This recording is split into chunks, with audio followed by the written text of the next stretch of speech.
mi haali haala gootago leydi ndi mi andini moɗon leydi ndi koni gootiri gila hanki ha hande en ganda o ko bamaranke o ko pullo o ko maninkaajo o ko goɗɗum enen fof ken gootum en ɓammodirɓe en ɗamni hakkude meɗen gilli en hakkude men kortade hakkille gonɗen hoolare en hakkude men ɗum ɗin gille ɗe on korta en hoolare ina hani renede ina hani suurede ina hani suddede ina hani huutorede eɗen gandi Pulaagu tampi ko ɓuri tampinde Pulaagu fof ko Pulaagu faamaaka ɓe kolli elle pullo fof jeyaaɗo ko jaddista fulɓe hemen danngama nanngiraka goɗɗum de nanngira tan ko yingo muɗumen jeeɗa tan naɗa nande pulle nanngeɗa wooda hen artuɓe wooda hen ɓe gartata en ñaaguima ɗum worta en ñaaguima leydi ndi faama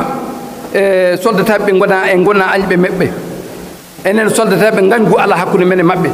kala ko heeɓiɓe ina torla en so kanŋuji maɓɓe ɗi piyama ɓe min jalta mi mbaɗa communiqué ji hono ɗum e bandum min gandina bandiraɓe ɓe hono ko waɗi ko centre ko ɓuri ko hewde hen ƴeeɓa ko ɗum woni hoko addi ɗum torla gadduɗo ko centre ko woni centre ko hoko addi ɗum ko ɓuri ko addi ɗum ko wona kam mari diine tan miskinagal ne hen rafi golle ne hen gueɗe kewɗe ne hen ɗum sana laamu o jooɗo seeɗa ɗum ƴeewa ɗum anda ko addi ɗum ko mi holli tabital Pulaagu e Pulaagu o fof mi holli tabital Pulaagu e Pulaagu o fof ina tawda e yidde wadde no jam ina artira e nder leydi ndi min jaadi ɗo e Haut Conseil islamique ha ñonoji e nokkuji ɗi fof min jaadi min nene jinna togo e min gonde e cadre concertation min ɗo min nodda fof min jahal nden noon wala fof komin mbaɗɗir ɗum sana jam arta keɓon famde tan kala ko haala ɗo ko ñeña e tubakore ko fof ko konngol ɗiɗi leydi ndi koni gotiri ndentoɗen woto toñodiren mbaɗen no jam artirta wassalamu aleykum wa rahmatullah anti na korofo jaña ama yira wala ka fo tabital Pulaagu ma ñama Abou Sow a bɔra ka kɔrɔfɔw k'olu sigi ɲɔgɔn kan an b'a ta kumakun saba dɔrɔn kumakun fɔlɔ Abou Sow ye tariku lana an ka jamana kɔnɔ Mali a sigi bi cogo min na a ye hakililajigin kɛ o la a y'a yira k'a fɔ tabital Pulaagu kabi san 1992 san 1992 a sigira sen kan Mali la a taamana diɲɛ jamana fan wɛrɛw fɛ nka ko sigi in kun ti dɔwɛrɛ ye Mali marabaw k'u ladɔnniya k'a fɔ tabital Pulaagu min ne a filɛ ka nin sigi in kɛ u y'a ta hakilina dɔ de kɔnɔ min taara jamana marabaw fɛ n'a bi bɛn kuma de fɔ o bɛn kuma fɔ kɔnɔ na Mali dɔrɔn tɛ délégué dɔw nana ka bɔ fan wɛrɛw fɛ a ye olu yira a bɛ Asan Ba ani Abdoulaye Bari ani k'a fɔ Mali yɛrɛ tabital Pulaagu jɔyɔrɔba b'a la bi bureau international kɔnɔ sabu u bɛ maa naani bɔ min ye an ka jamanadenw ye minnu b'u yɛrɛ ye o la tariku kɔfɛ Abou Sow ko k'a bɛ bonyamasegin ta ka ɲɛsin Mali furancɛ fanga maa ɲɛmaa ma colonel Asimi Goïta ka se Mali furancɛ fanga a gouvernement maa ɲɛmaa docteur Choguel Kukala Mayiga waatiw tɛmɛna u ye tabital Pulaagu bisimila u ka jabalaw la u ye ɲɛfɔliw kɛ degun minnu bɛ u kan a ko u da sera u ma o bonyamasegin a tɛ don kɔrɔfɔ kɔnɔ n'a ma sinsin u kan président Abou Sow ye yirali kɛ a ko kɔrɔfɔ dɔw bɛ yen an k'an bi bɛn de ɲini bɛn tɛ ɲini nkalon kan bɛn tɛ ɲini danabaliya kan bɛn tɛ ɲini n'aw ma da ɲɔgɔn na wa joli tɛ kɛnɛya nɛn kan o de kama gɛlɛya minnu bɛ yen f'an k'u fɔ k'u jɛya o gɛlɛya ye mun ye jatigɛwale kɛbaaw jatigɛwale kɛbaaw jatigɛwale kɛbaaw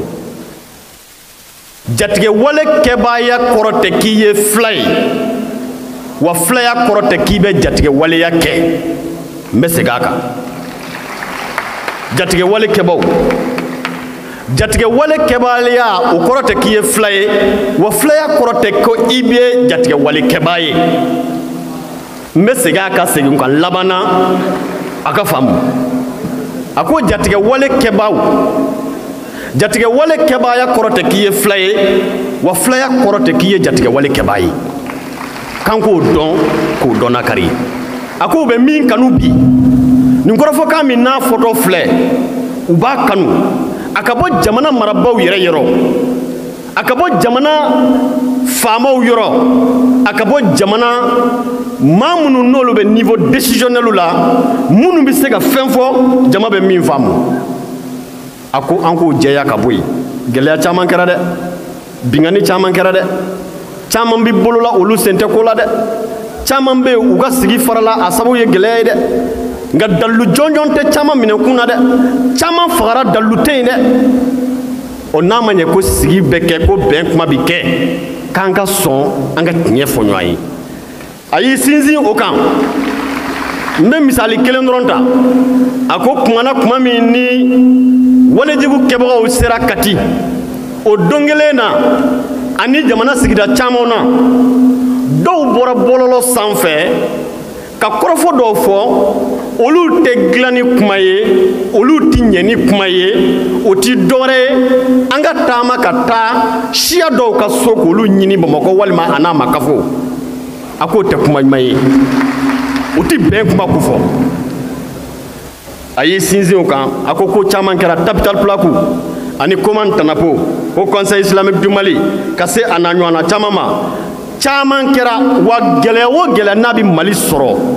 walima an ka jamana in sɔrɔ Tabital Pulaagu b'u ka hakilina n'u ka dɛmɛ ni dɛmɛɲɔgɔnya ta ka ɲɛsin an ka force armée malienne ma a ko k'an kana pan o kuma kunna a ko laɲini damadɔ u bɛ u fɛ ka bɔ kɔrɔfɔ la Mali maa minnu n'olu bɛ yen bi hakilila jiginna k'a fɔ ko minnu bɛ bolola u minɛkun jɔnjɔnw ma dɔn dalu jɔnjɔnw ma ye u minɛkun na u ka fɛɛrɛ kɛ sariya k'a ka baara kɛ o ye Tabital Pulaagu ka laɲini dɔ ye a laɲini dɔ wɛrɛ mun ye bɛɛ b'a dɔn dutigi denbayatigi fasotigi i y'i ka jamana in den ye gɛlɛya y'i bɔ i sigiyɔrɔ la i dɔnko ye bagan mara de ye Mali marabaw k'aw ka bagan mara yɔrɔw olu ni aw ka kan k'u labɛn ka kɔrɔ u ka laɲɛnamaya tuguni sabu kabi lawale la san 1901 san 1901 o donni kama ni fanga bɛ Seku Amadu bolo ale y'o ko dantigɛ o ka tɛmɛ ka bɔ yen o dantigɛlen kɔ malo bɛ sɛnɛ yɔrɔ min na bi bɛɛ bɛ o dɔn yala o ni malo sɛnɛyɔrɔ dilanna o ka laban ka min ye n k'i ɲininka namasa sɛnɛyɔrɔ dilan mun bɛ jamana marabaw bali ka yɔrɔ dɔ labɛn u ka kɛ bagan marayɔrɔ ye sabu o ye dɔw fana se ko an'u dɔnko de a k'a bɛ wele min kɛ o ye kabi san 2015 san 2015 dɔw ye marifa ta ka tɔgɔ da u yɛrɛ la k'u yɛrɛ kɛ donso ye baw donso ye fɛn kɔrɔ dɔnnen ye a ka kan ka kɛ kɛcogo min na o dɔnnen don Mali kɔnɔ nka maa minnu n'olu kɛn bɛ ka marifa ta k'u tɔgɔ da donso la k'u bila wale la wale min tɛ donsoya wale ye a k'a bɛ wele bila jamana marabaw ma Mali gouvernement Mali marabaw Mali kɔkɔrɔdonbaw u bɛ wale dɔw kɛ wale ninnu ye dantɛmɛ wale de ye n'an k'an bɛ bɛn kuma fɔ an k'a to minnu man ɲi an k'olu dɔn olu ka bɔ yen an ka sɔrɔ ni ka bɛn kuma fɔ a y'i sinsin o kɔrɔfɔ kan a ye wele bila i k'a dɔn k'a fɔ jamana marabaw ma o ma a ko laɲini min bɛ yen u ye fɛɛrɛ ka tigɛ dabali ka tigɛ jɔnni danbe y'i siyɔrɔ ye maa si tɛ bɔ i ka so ka ni i maɲumantɔ ko dayɔrɔ la ni dɛsɛ tɛ wallahi maa minnu bɛ yan bi kɛlɛ kɔlɔlɔ gɛlɛya o de y'a to u dalen bɛ garabaliw kɔnɔ o de y'a to u dalen bɛ dɔw ka kuruw kɔnɔna na u se tɛ u ka kanu tɛ marakɛbaw k'aw ka fɛɛrɛ tigɛ ninnu ka se ka lasegin nɔgɔya kɔnɔ a ko min bɛ sinsin a kan yani ka ke fly yani ka ke ngi ñininga bamana ye maninga ye bobo ye walma tamashegi arabu ye iye malidede o kuma ni manya ki malidenye anga yere ye o mine kono deme ani deme nyoanya o bitta ka nyeshi anga wolo masiri tabo ma no yanka ka do sorasu yi nga min kanu nendo nambora ya anga don ka fo sigin kunye munye o ye dogokun kile min tarakanga ben dun tiken galo ka fo na soro ami nywa malasa donc akwa ba nyini ministre min nyashine do demana dewni nywanche be nywanyala gela minu be gawo minaka fereka tige aka baroda ku ndo sigi kamogo wele mo hakilla no jorna no hamina miyo uko fo ni bana dona fura bi sorala ni bana ma don abike ku ve furakeli ala kan kishi uma ka fo ka wale ma don ne sera ka korfo ka munu fara nyanka o yeniye mamunu nana kabo anka sigidaw bela anya fo khaso be ya briko be ya wasolo be ya bani munoche be ya ganadugu be ya gabero be ya ka sey ka do ka fo wagadu konnama saheli afangofa am badew nam balimaw ikado fembe ka fo oye flaya kanu ani ka seko ni dongo o joro no hamibo la nu nana ko ka fo ko barkada baw aw welela kuno ay lamne ni ke waw bi fana aw be ya no o kuma kambi do kala ka basigla lati anka jamana kondona aw ni ci merci beaucoup. Merci beaucoup Sidibé. Ayi ko be kadi ko président haliko wana pullo fu woni jadi. Aray on accay hakke mi wola e haala men Pulaar. Mi yetti membre gouvernement wonɓe ɗo membre institution ji ɗin religieux ɓen wonɓe ka tabal janal ɗo worɓe e rewɓe e sukaɓe mi inni on assalamu aleykum. Haray min komi wiyete ko Abdourahman Abdourazak Ba iwruɗo Freetown Sierra Leone.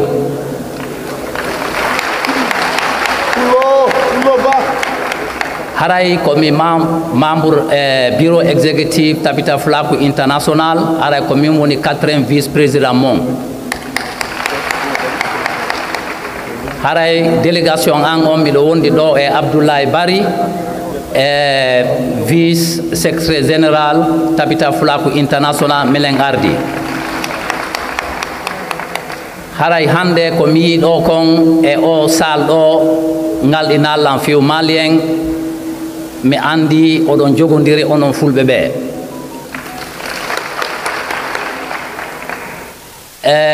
Min ngal ɗaali few ɓawɗon andi Tabital Fulaku ko Mali ɗo fuɗɗi. Ko ɗum waɗi ɓa o programme heɓike min nani menen Sierra Leone min inni min wata joɗade min walota ko ha min hewta ɗo min wonda e mon hande. Haray mi ɗuɗɗinta haala ɓa président Abou Sow haali haalaji discours ɗo moƴƴa noon aray ala ko ɗuuɗi ko wattete hen kono ka mami haala seeɗa. E on andi kadi kanko woni 2e vice président Tabital Fulaku International. Oɗon andi onon Mali ɗo eɗon jogui poste ji tati ka bureau exécutif. Ino ɗo bandirawo an on no takko am ɗo Asmaw Bari melen innamon anglais ayo lady. Message an on hande immorde e Tabital Fulaku International ko andingol on wondema guere moƴƴa. Guere moƴƴa e leydi wo leydi guere moƴƴa. Hara menen leydi amen Sierra Leone men heɓuno guere ton ko yayi duuɓi ko ɓuri duuɓi 10 minen e guere rébellion. Allah waɗi alhamdulillahi rabbil alamin on guere ɗon lannino. Kono mo anda ko ndondi guere o memminay guere o memmiray hawre moƴƴa.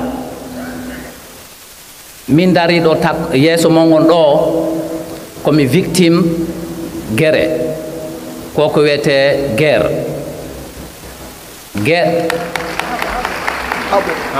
haɓo ko ɗum wiyete haɓo wango ngol Sierra Leone. Min nene am e baba am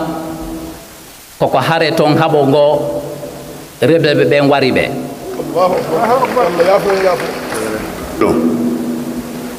Révérend docteur Nou Ag Infa Yatara Tola, Église protestante ka Nyamado, Konka Seya, Kaka Folikan Lase Auma, Hakilina Mimbe Aula, Ninjama Kulula, O Hakilina Kelen, Obe Église protestant évangélique la Mali jamana bekono. Ben ani ɲɔgɔn faamu ani o kɔnɔna na gwɛlɛya min nana jamana kɔnɔ ni maaw bolo sera ɲɔgɔn ma n'an bɛ bɛn ɲini o tɛ ɲa yafa ɲɔgɔnma kɔ o tuma an ka hakili kɛ kelen ye an ka yafa ɲɔgɔn ma ayiwa kow la minnu kɛra n'olu ma bɛn ani ko minnu ma bɛn ni olu kɛra an ka olu dabila. dɔw bɛ yen nɔ olu tɛ dugu bɛɛ la u tɛ jamana bɛɛ la mais fula bɛ dugu bɛɛ la a bɛ jamana bɛɛ la wa a bɛ du bɛɛ fana kɔnɔ donc fulaya ye nin de ni adamaden jɔ mɔgɔ si t'a dɔn nin bɛ yɔrɔ min na mais n'i ye mɔgɔ min a kan ma walima a ngɔnɔ ma n'i m'a bila ni nin min sɔrɔ i bɛ nin sɔrɔ yen nɔ donc fulaya ye nin de mais kɛnɛya min b'a la o y'a balimaw de a sigiɲɔgɔnw ani mɔgɔ minnu bɛ jamana kelen kan ani mɔgɔ minnu ye kelen ye kabini kunu olu ka don da kelen fɛ ka tila ka bɔ da kelen fɛ. Donc o la Muktar Kone ko ni nana ko n k'a fɔ fulaw ye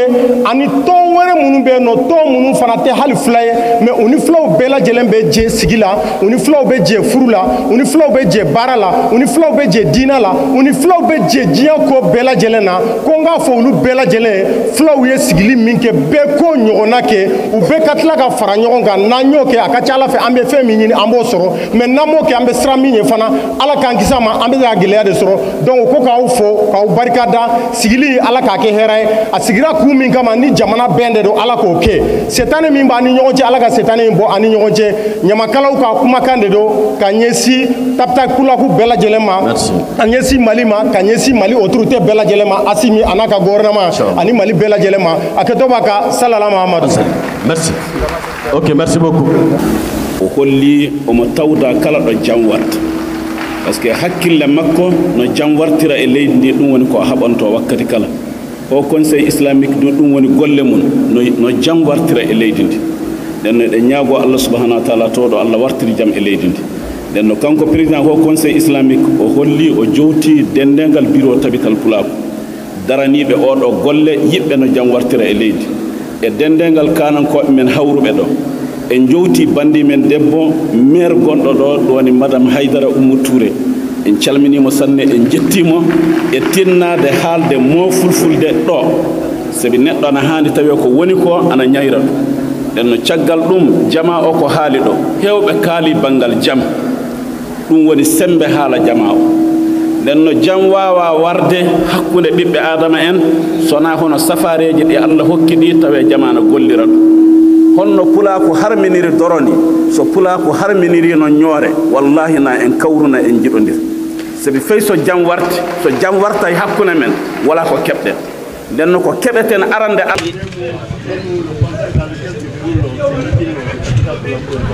Merci beaucoup.